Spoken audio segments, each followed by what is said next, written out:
अस्सलाम वालेकुम, मैं फातिमा वसीम और आप देख रहे हैं 89 न्यूज़। हमारे साथ सर आमिर मौजूद है। बात करेंगे सोने की प्राइस के बारे में जो बहुत ही फ्लक्चुएटिव चल रही है, कभी हाई राइज हो जाती है, कभी डाउनफॉल पे चली जाती है, लेकिन सोने की प्राइस नीचे क्यों आई इस बारे में बात करेंगे। फिर अमेरिकन ट्रेजरी पाउंड्स का जो इम्पैक्ट है वो क्यों आ रहा है ग्लोबल इकोनॉमी पे, इस बारे में ही बात करेंगे। उज़्बेकिस्तान ट्रेड एग्रीमेंट्स और जो एक्सेस है सेंट्रल एशिया की इंक्लूडिंग कजाकिस्तान, ये सारा इम्पैक्ट क्या हो रहा है, ये इस बारे में बात करेंगे सर आमिर से। सर कैसे हैं आप? कैसी हैं आप फातिमा? ठीक हैं, मैं अल्हम्दुलिल्लाह ठीक ठाक। सर सोने की प्राइस काफ़ी फ्लक्चुएटिव हो रही है, कभी नीचे जाती कभी ऊपर आती, नीचे क्यों जा रही है? सबसे बड़ा इम्पैक्ट क्या पड़ रहा है इस पर? देखिए ये एक ग्लोबल इम्पैक्ट है। आपको याद होगा मैंने 15-20 दिन पहले प्रोडिक्ट किया था कि प्राइस सोने की नीचे आएगी, when nobody was agree with that. हर कोई कह रहा था कि नहीं ऐसा नहीं हो सकता, ये प्राइस नीचे नहीं आ सकती, लेकिन प्राइस नीचे आई और उसकी वजह ये कि एक अनयूजुअल स्ट्रेंथ दी गई। लोग क्या है, लोग डरे हुए हैं, लोग भी डरे हुए हैं, हुकूमतें भी डरी हुई हैं।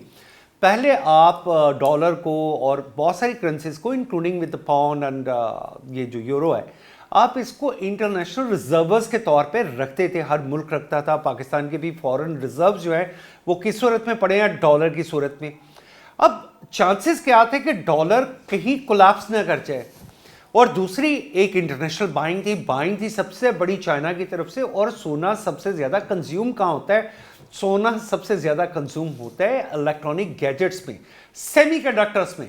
ये पहनने के लिए, इन चीज़ों के लिए सोना सबसे ज़्यादा कंज्यूम नहीं होता।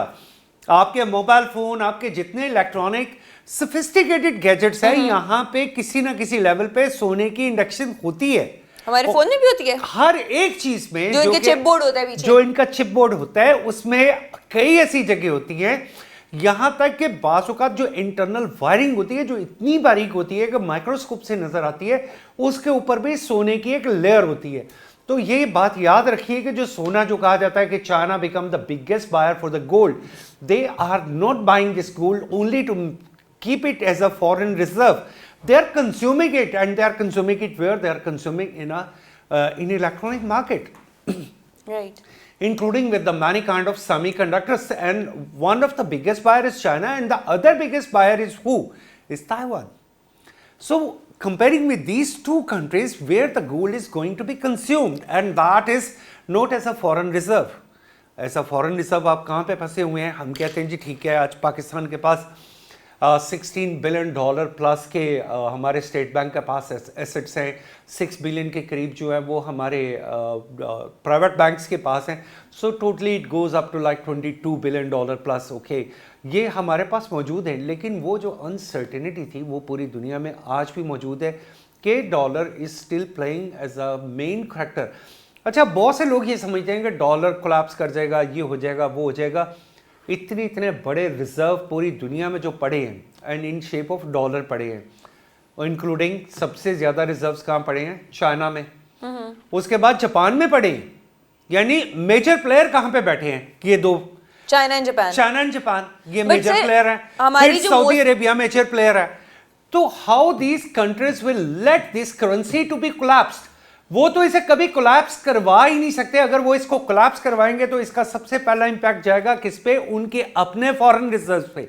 यानी कौन ये चाहता है कि उनका 100 रुपए वाला नोट जो है वो 50 रुपए का रह जाए? ये तो बात ही नामुमकिन है। बट सर उन्होंने काफी ज्यादा वैल्यूएबल बनाया है अपनी करेंसी को, and the way they are just purchasing everything, उससे रिलेटेड किया है। That is why they want to have the different kind of global currencies, जैसे ब्रिक्स की, एससीओ की, बहुत सारी ऐसी डिस्कशन होती रहती है। तो ये जो प्राइसेस, और अब देखिए अमेरिका ने जो प्राइस नीचे आई है गोल्ड की, उसका एक सिंपल सा इम्पैक्ट है, अमेरिका ने अपने ट्रेजरी बॉन्ड्स पे 1% प्रॉफिट बढ़ा दिया। अब आज चाइना की तरफ से एक बयान आया है कि चाइनीज जो है वो अमेरिकन ट्रेजरी बॉन्ड्स बाय ना करें। वो इंटरेस्ट रेट बढ़ने से क्या हुआ कि वो गोल्ड में से सारी पेमेंट निकली, वो अमेरिकन ट्रेजरी बॉन्ड में चली गई। अब ये इतना एक ग्लोबल सट्टा है। अब मैं बार बार कहता हूं, China will never let this currency of American dollar to be collapsed. उनके $3.3 ट्रिलियन कहाँ चले जाएंगे? वो ये तो नहीं कहेंगे कि एक ही झटके में आधे हो गए हैं, ऐसा नहीं हो सकता। इसी तरह पाकिस्तान है, इसी तरह बाकी भी ममालिक है। अब डॉलर जिस सतह पे पहुंच चुका है, एक बड़ा लंबा अरसा चाहिए इसे रिप्लेस करने के लिए। कोई ग्लोबल करेंसी आए जो इसको रिप्लेस करना शुरू करे डॉलर के against this is not only one choice that you go for that gold, ये आप गोल्ड की तरफ जा रहे हैं तो इसका एक इंटरनेशनल कोलैप्स आएगा, बहुत बड़े बड़े लोग इसमें पैसा कमा के निकल जाएंगे और फंस जाएंगे हमारे जैसे लोग, आम लोग जिन्हें ये नहीं पता कि ग्लोबल सट्टा क्या हो रहा है।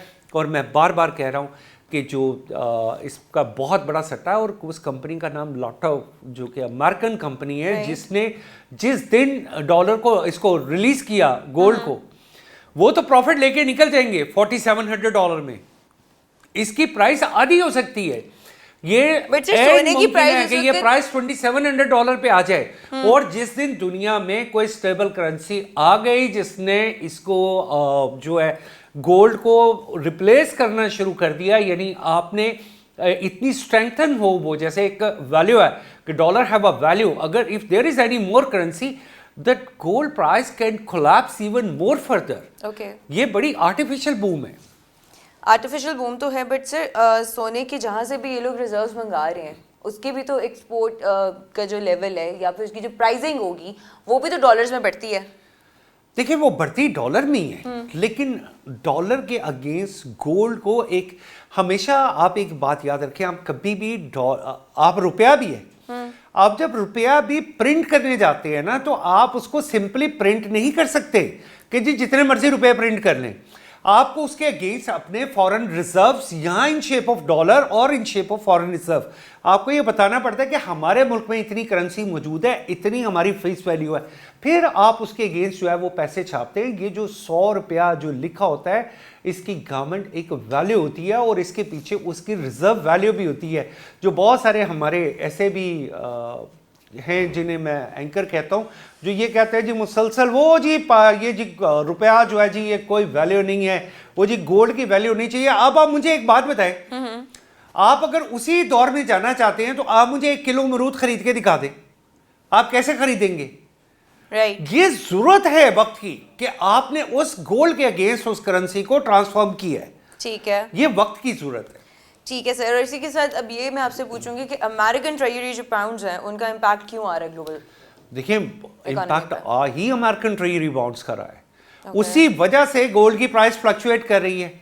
अब जैसे ही अमेरिकन ट्रेजरी बॉन्ड ने 1% प्राइस को राइज किया और 1% का इम्पैक्ट ग्लोबली क्या आ रहा है कि पूरी दुनिया एक दफा फिर लड़ना शुरू होगी ये किस चीज पे कि जी बॉन्ड जो डॉलर इसकी गोल्ड की प्राइस है वो दोबारा कोलैप्स करना शुरू कर देती है।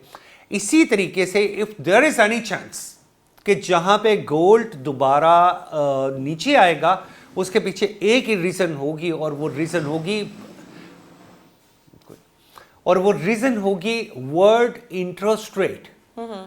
और इंटरेस्ट रेट कहां पे फ्लक्चुएट करता है? आज भी दुनिया की जीडीपी का, वर्ल्ड जीडीपी का 18% प्लस एक मुल्क के पास है, उसका नाम अमेरिका है। तो अगर किसी को उसे चैलेंज करना है, China is far away, China is still not like 11% of that GDP. Sir China की मार्केट ज्यादा बड़ी है कि अमेरिका की? ऐसा जीडीपी डेफिनेटली अभी भी अमेरिका बहुत बड़ी स्टेज पे खड़ा है, लेकिन China is one of the best emerging market in the world. ये बात हमें माननी पड़ेगी। ठीक हो गया sir. Uzbekistan trade agreement and access to the central Asia including Kazakhstan, अब ये इम्पैक्ट आने वाला? हम एक बड़े अरसे से, आज से बल्कि 1991 से हम ये कह रहे थे कि we have a central Asian market, untapped market, that market is still untapped. लेकिन पहली दफा ऐसे एग्रीमेंट हुए हैं Pak Uzbekistan business council, same with Kazakhstan, Pakistan के साथ। वहां पे जिस जगह पे आपने पिछले 25 साल से, 30 साल से, 35 साल से एक एक्सेस नहीं बनाया कि पाकिस्तान उनके साथ ट्रेड कैसे करेगा। राइट। एक नेशनल बैंक था सिर्फ पूरे सेंट्रल एशिया में, जो कि 2014 में बंद कर दिया गया। एंड टिल टुडे मैं तो एक आम सा आदमी हूं, उसकी कोई खास रीजन नहीं थी। और वो बैंक क्यों था? वो बैंक था आपकी ट्रांजैक्शंस के लिए। आपने अगर सेंट्रल एशिया के साथ ट्रेड करनी है, what is the basic route? अगर आपने वो आज भी अमेरिकन डॉलर वाया न्यूयॉर्क और वो पेमेंट वहीं से रीड, अभी भी डॉलर तो खैर फिर भी वहीं से रूट होंगे, लेकिन आपके पास कोई ऐसी एक्सेस नहीं थी, आपके वहां पे बैंक्स नहीं थे, यहां पे बैंक्स के साथ लाइजॉन नहीं था, क्योंकि this payment you can guarantee against this document you can collect from here. तो वो सिस्टम आपने 30-35 साल जो लगा दिए वो डेवलप करने में, ये आज से पहले डेवलप हुआ था। अभी भी मैं ये नहीं कहता कभी भी देर आए दुरुस्त आए। आज भी अगर वो दुरुस्तगी आ रही है, आज भी कजाकिस्तान के प्रेसिडेंट पाकिस्तान आए, definitely he got a very good protocol. इसी तरह उज़्बेकिस्तान के प्रेसिडेंट जो पाकिस्तान आए, there are going to be very mature deals between Pakistan and Uzbekistan, and if the first thing is the people say that it is only MOU, make sure the first thing you will get or to do something that will only come on a paper. अगर वो paper पे आया है तो इसका मतलब अब वो एग्जीक्यूट होगा। तो वो पेपर पे आया है 3.5 बिलियन डॉलर। तो ये सारी चीजें, यानी वो मार्केट जो एक अरसे से अनटैप थी, और अगर वहां से कोई ट्रेड हो भी रही थी तो वाया अफगानिस्तान यहाँ से किन्नू चला गया, आलू चला गया, कुछ ऐसी कमोडिटीज और भी चली जाती थी वहां पे, लेकिन अनटैप मार्केट थी। जबकि उन्हें सब कुछ चाहिए, और central Asia is rich with natural resources, why not, we can also get money things from them.